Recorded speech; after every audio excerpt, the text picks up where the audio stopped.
একটি রাজনৈতিক দলের শীর্ষ নেতা বলছে অতি দ্রুত নির্বাচন দেন, নির্বাচিত সরকারই এই দেশের ভবিষ্যৎ নির্ধারণ করবে। আমরা দেখছি হঠাৎ করে এসে বলা হচ্ছে ডক্টর মোহাম্মদ ইউনূসের সরকারকে তাদের কাছে নিরপেক্ষ সরকার মনে হচ্ছে না।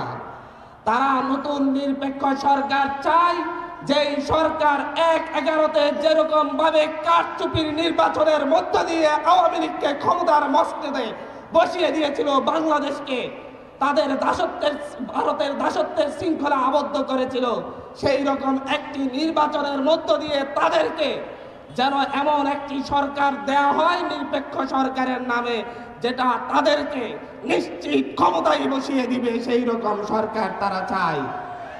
তাদের সেই কথার 2 দিন পরে আমরা দেখছি মোহাম্মদ আলী আরাফাত ফেসবুকে পোস্ট দিয়ে বলছে সেও একটি নিরপেক্ষ সরকার চাই, ডক্টর মোহাম্মদ ইউনূসের সরকার নিরপেক্ষ নয়।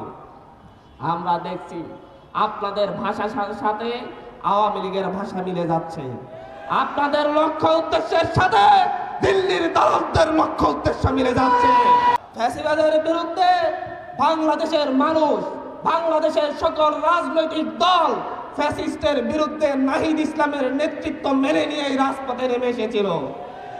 আপনাদের নেতৃত্ব যদি এই দেশের মানুষ আপনাদের নেতৃত্বের উপর যদি ভরসা রাখতো, তাহলে সেই 28 অক্টোবর শেখ হাসিনা দেশ থেকে পালাতো।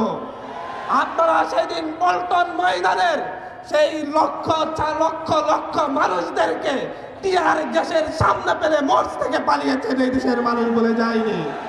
কিন্তু নাহিদ ইসলামেরা, আসিফ মাহমুদরা এই দেশ থেকে পালায় নাই।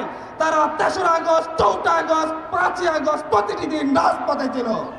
তারা ডিবির অফিস থেকে এসে 1 ঘন্টার জন্য রেস্ট নেয় নাই। তারা তারপর দিন থেকে রাজপথে নেমেছিল। আজকে আপনারা নাহিদ ইসলাম, আসিফ মাহমুদের চাইতে নিজেদেরকে দেশপ্রেমিক মনে করছেন।